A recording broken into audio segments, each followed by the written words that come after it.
सज्जनों, अब चलिए मनुस्मृति में। मनुस्मृति में बताया गया है यह चावल जौ तिल का जो पिंडा देते हो, इससे तो आपको पितर को एक ही महीना तक तृप्ति मिलती है। उसमें क्रमिक रूप से सूची बनाई गई है। मछली के मांस से पिंडा करो तो 2 महीना, कछुआ का मांस से तो 3 महीना, खरगोश के मांस से तो 4 महीना, मांस वाली पक्षी के मांस से 5 महीना, और 3-4 प्रकार के मृगा है, इसके मांस से तो 6 महीना, 7 महीना, 8 महीना। इस तरह से लंबी सूची है।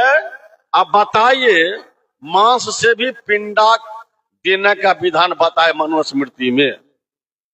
आप कोई मांसाहारी के लिए सही हो, लेकिन जो कंठी वाला है, जो साधु संत मरे हैं, उसको तृप्ति के लिए आप मांस से पिंडा दान करोगे?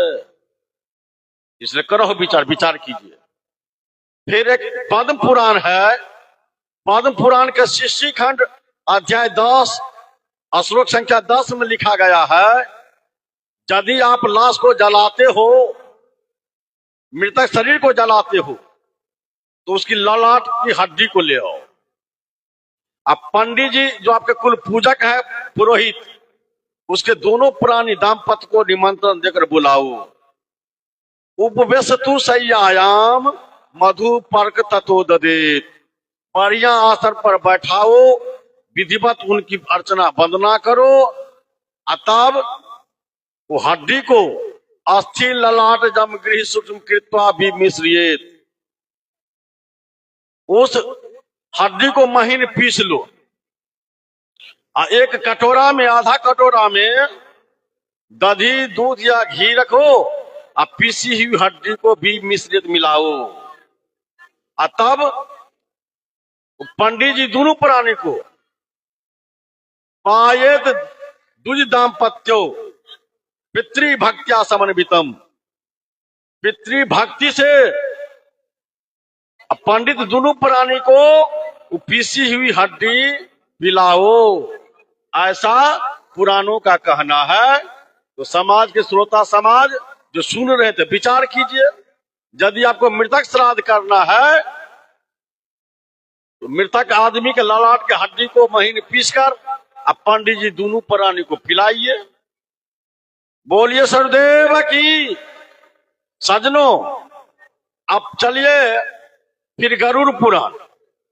गरुड़ पुराण के अध्याय 5 श्लोक संख्या 32 में लिखा है, जो आदमी मृतक श्राद्ध करवाता है, जलाता है, पिंडादान तर्पण कराता है, उसके बारे में लिखा है, मृता से का दशा हूं तू भुंजाना स्वाभिजायते। मृतक के का दशा तक भोजी के यहाँ भोज खाने वाला कुत्ता में जन्म लेगा, कुत्ता में।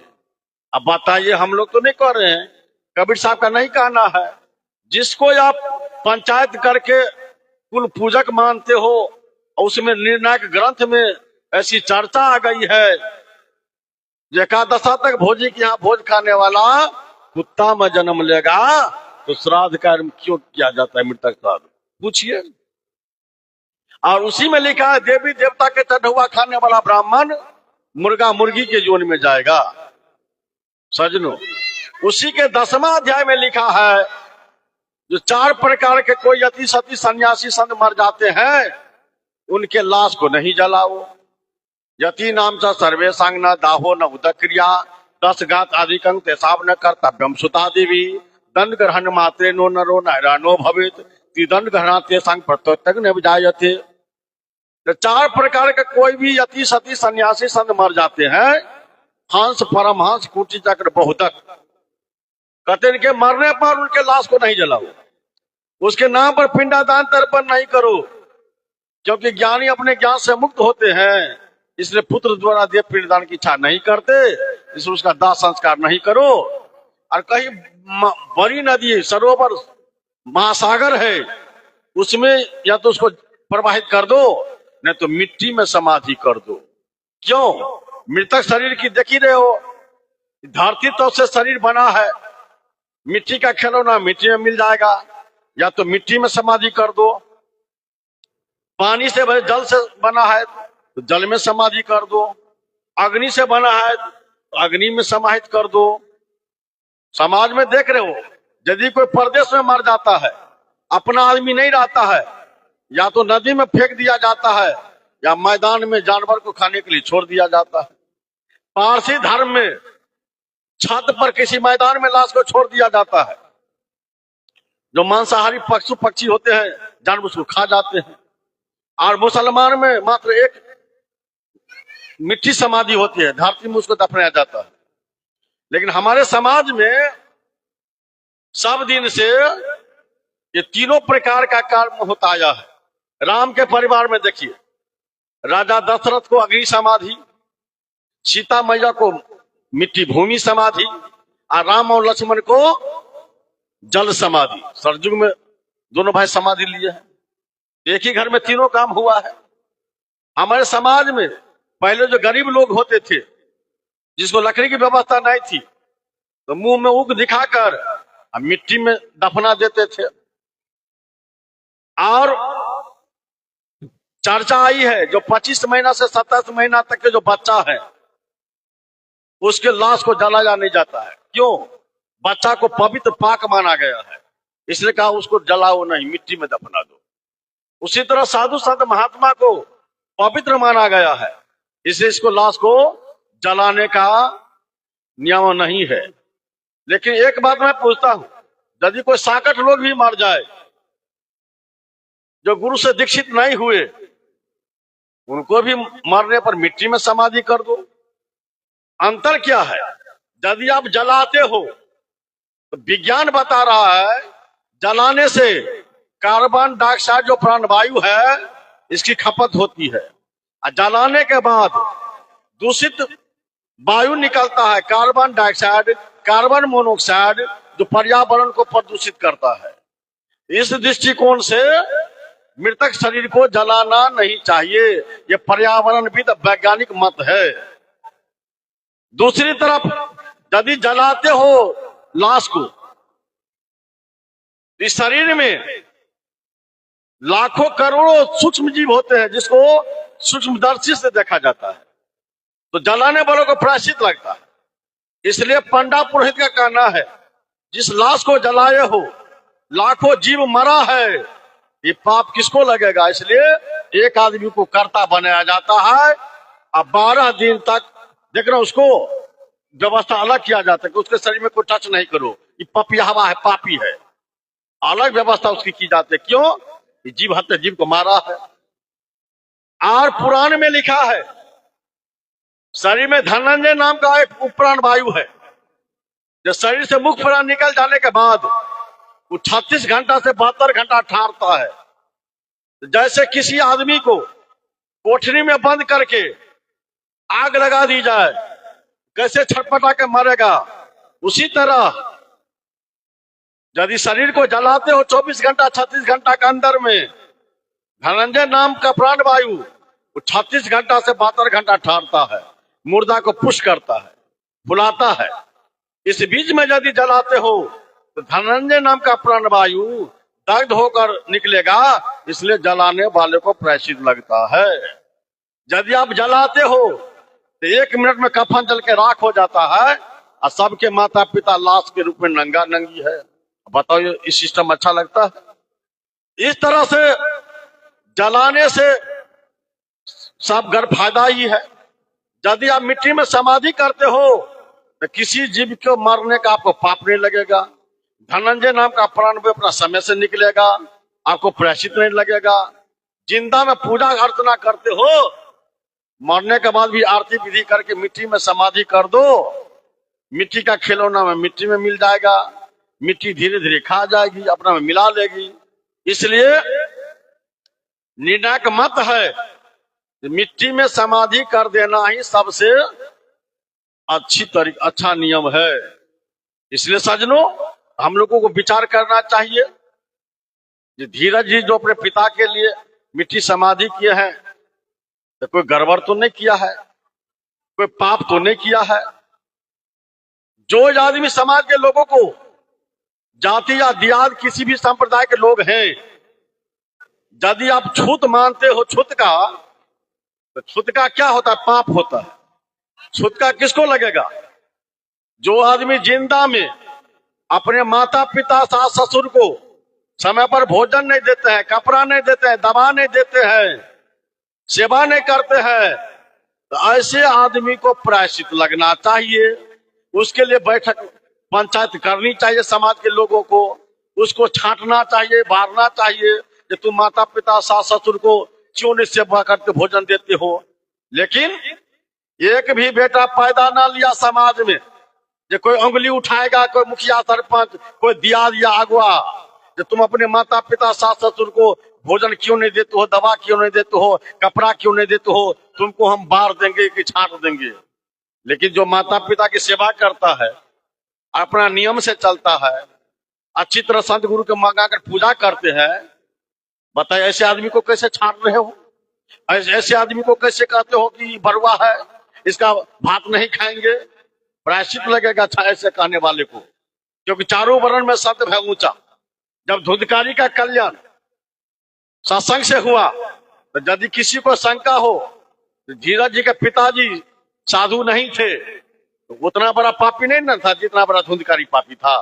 तो धुंधकारी का कल्याण हुआ सत्संग से, तो क्या धीरज जी के पिता का कल्याण सत्संग से नहीं होगा? गुरु भक्ति से नहीं होगी? विचार तो करो। इसलिए सज्जनों, इसलिए समाज के लोगों को जिंदा में बैठा करना चाहिए। जो कौन आदमी समाज में अपने माता पिता का सत्कार सेवा नहीं करते हैं, उसके लिए उसको दंडित करना चाहिए, वो उस पर कानून बघाड़ना चाहिए। लेकिन जो सच्चे इंसान है, अच्छा काम कर रहे हैं, उसको तो धन्यवाद देना चाहिए। चारों वर्ण में संत है ऊंचा, बड़े बड़े भगवान सबके सब साधु के शरणागत में आए हैं। धरती के महान नायक साधु होते हैं, साधु न होता जगत में जली मरता संसार। बोलिए सदगुरुदेव की। और सज्जनों, आप देखिए समाज में कबीर साहब कहते पंडित एक मन होई, एक मारे मुँह अन्न नहीं खाए, एक मारे सीझे रसोई। समाज में कोई मर जाता है अपनी आयु से, तो बनाया हुआ भोजन कहते नापाक हुए मत खाओ, और दूसरी तरफ मछली के मारकर, बकरा बकरी को मारकर, मुर्गा मुर्गी को मारकर भोजन करते हो, उसमें भी तो ही प्राणात्मा है, उसमें एक भी छुटका नहीं लगता है। एक मरे मुँह अन्न खाए, एक मरे सीझे रसोई। विचार करो। दूसरी तरफ कबीर साहब कहते हैं, अरे केसर का बिगाड़िया जो मूरो सवार, मन को कहे न मूर्ता जामे भी सविकार। यदि कोई समाज में मर जाता है तो बाल क्यों कटाते हो? ये कौन सा नियम है केस कटाना? यदि आप कहते हो कि छुटका लगा है, तो मैं तो पहले ही कहा, यदि कोई अपने माता पिता को मार दिया है, भोजन के लिए दवा के लिए तड़पा के मार दिया है, तब तो उसको छुटका लगेगा। लेकिन छुटका ही पिंडादान तर्पण से नहीं कटेगा, करने का फल भुगतना पड़ेगा। और यदि छुटका कोई भूत होता है, कोई नियमावली होता है, तो कैसे में छुटका लगेगा? और माथे में केस से छुटका लगाया तो माथे में ठीक है, उसमें आरक्षण कहां से आ गया? अरे रात है सबके लिए, दिन है सबके लिए। यदि छुटका कोई नियम बनाया मर्द के लिए, तो पूरा बात माथा के बाल को राफ साफ कर देना चाहिए। लेकिन मुसलमान के दर से ठीक नहीं कटाता है। और बिना छुटका का हिंदू समाज का जितना नवयुवक बेटा है, जो परदेश या जाता या विद्यार्थी है, बिना छुटके का सब ठीक कट्टा बना हुआ है। कोई युवक को ठीक नहीं है, तो बाप बन गया हिंदू और बेटा है मुसलमान, एक ही घर में है। उसके लिए कोई मुखिया सरपंच मंजन जाति वाला आदमी उंगली नहीं उठाता है, तो उसको दंडित करना चाहिए। देखिए अंधेर नगरी चौपट राजा, कैसा समाज का लोग है। विचार करो। इसलिए कबीर साहब कहते रहे, मन को कहने मूर्ता, जिस मन में विकार है, दुराचार भरा, व्यभिचार भरा है, उस मन की गंदगी को धुलाई करा ले। केस को मुड़ाने से क्या लाभ मिलने वाला है? विचारो। भेड़ को बार बार मुड़ा जाता है, गाय को भेड़ी बैक उड़ जाता है, बार बार के मुड़ते भेड़ ना बैक उड़ जाए। इसलिए सज्जनों, यदि आप लोग नियम बनाते हो, बाल कटाना चाहिए। आपके परिवार में, आपके दियाद में जितने महिला बहन है, मर्द है, बाल बच्चा है, सबको पूरा झोट्टा बाल कटाइए। महिला भी को कटाना है। यदि कोई मर गया, उसकी बेटी है, पुतहू है, पत्नी है, वो क्यों नहीं बाल कटाएगी? नियम एक होना चाहिए। यदि छुटका लगा बाल में तो महिला के झोट्टा में आरक्षण कैसे आ गया? मेरे पिता ऐसी तरह गुजर गए। मैं जेठ बेटा था, मेरी माँ ने कहा बउआ रे बाल कटा ले। हमने कहा क्यों बाल कटाएंगे? तो छुटका लगा। कहा हम अपना पिता को कोई कंठ चाप के मार दिया जो छुटका लगेगा? हम तो सदगुरु के भक्ति से नाता जोड़ दिया तुम दोनों को। और यदि छुटका कोई भूत है तो सबसे ज्यादा छुटका तुमको लगेगा। तो मेरे पिता के अर्धांगिनी है, आधांग की मालकिनी है। तू पूरा माथा का झोटा कटा ले, आधो कटा ले, तब हम कटाएंगे। और तू ना कटाएगी तो हम नहीं कटेंगे। हम तो कटेंगे। कहा ये नहीं ना भले।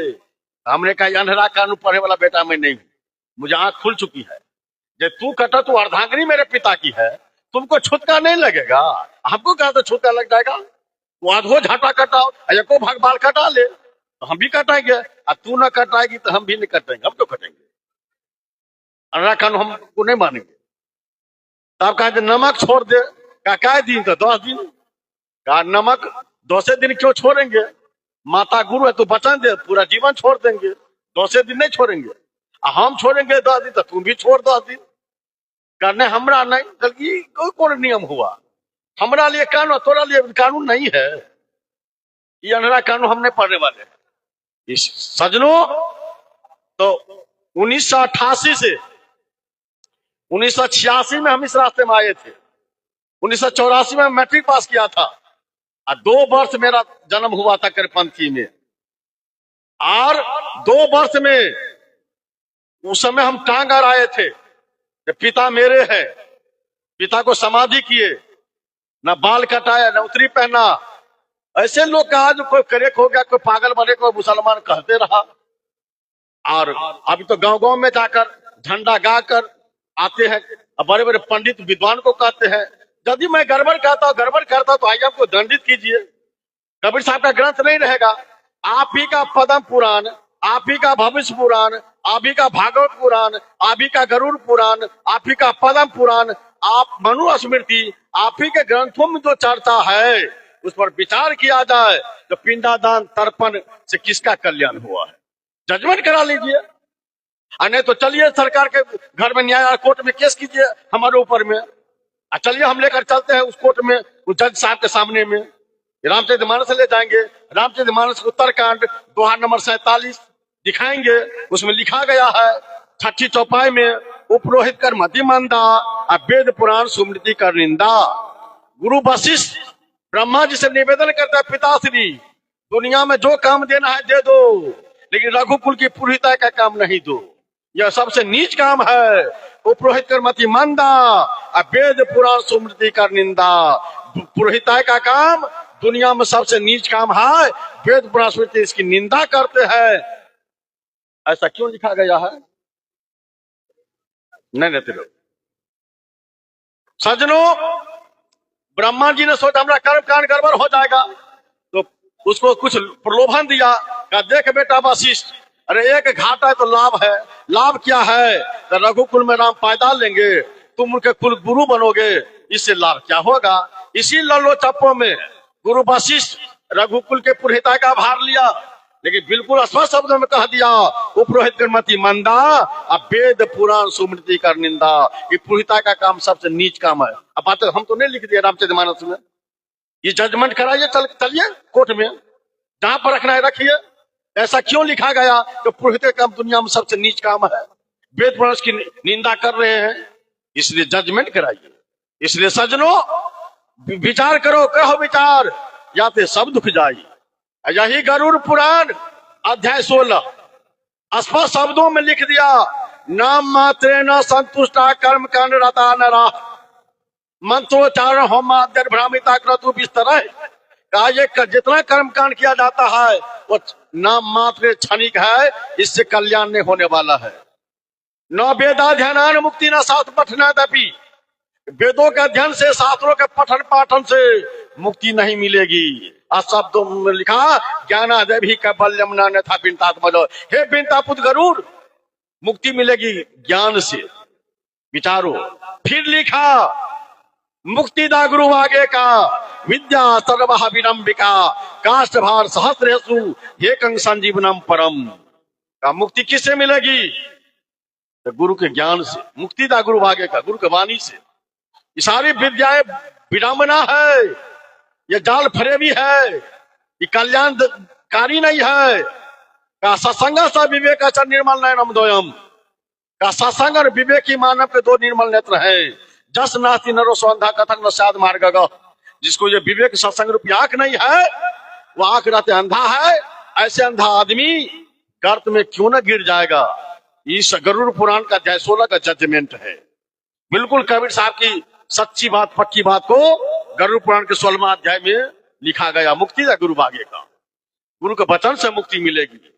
अब बताइए, जजमेंट है, इसलिए हम मन से बोलते हैं, चाहे चुनौती देकर बोलते हैं।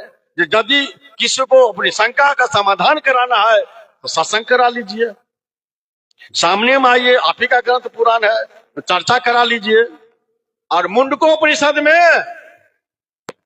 अंगिरा ऋषि सौनक जी को बताया है, प्लावाहियते अदृढ़ा जगरूपा अष्टादशोक्तम आवरमयेषु कर्मा ये तत्रेयो जे अभिनंदन्ति मूढ़ा जरा मृत्युं ते पुनरेवापयन्ति। कहते यह जो 18 प्रकार के जग के अंग हैं, प्लावा हियते बहुत नीच है, अवर है, ये जर्जर है, कमजोर है, इस नौका से पार नहीं जाओगे। और जो लोग इसी को कल्याण का मार्ग समझ रखा है, वे बार बार बुढ़ापा, बार बार संसार के आवागमन में पुनः वापस चक्कर लगाएंगे, कल्याण नहीं होगा। फिर कहते हैं अविद्यायाम अंतरे वर्तमाना स्वयं धीरा पंडितंग मन्यमाना जंघन्यमाना। जो आदमी अविद्या में है, अज्ञानता में है, और ये कर्मकांड को ही सच्चा सतमार्ग समझ रखा है। अविद्यायाम वर्तमाना स्वयं धीरा पंडितंग मन्यमाना जंघन्यमाना प्रियंति मूढ़ा अंधे नियमाना जथा अंधा। जैसे एक अंधा दूसरे अंधा को गर्त में गिराता है, उसी तरह ये बार बार संसार में ठोकर खाते रहेंगे। जो इस कर्मकांड को, जग को ही, पूजा पाठ दान को ही कल्याण का मार्ग समझ रखा है। अविद्यायांग बहुधा वर्तमाना वह कृतार्था। जो हम कृतार्थ हो गए हैं, इसी को सच्चा समझ रखा है, इसी के बीच में पड़ा हुआ है। ऐसे आदमी रागा तेना आतुरा, वह सांसारिक कर्मों में फंसे रहने के कारण उसको कल्याण का मार्ग सुझाई नहीं पड़ता है, इसी को सर्वा समझ रखा है। तो ऐसे आदमी बार बार 84 लाख जोनियों में गोता खाते रहेंगे, और फिर क्षणिक लोभ के कारण जो कहते स्वर्ग कहीं है, वहां से फिर गिरेंगे और उससे भी नीचे मार्ग में योनि में जाएंगे। इस तरह से मुंडको उपनिषद में अंगिरा ऋषि बहुत क्रांतिकारी शब्दों में चैलेंज देकर, चुनौती देकर कहा, जितने प्रकार के कर्मकांड जग है, ये मानव को फंसाने वाला है, बझाने वाला है। ये मुक्ति का मार्ग नहीं है, कल्याण का मार्ग नहीं है।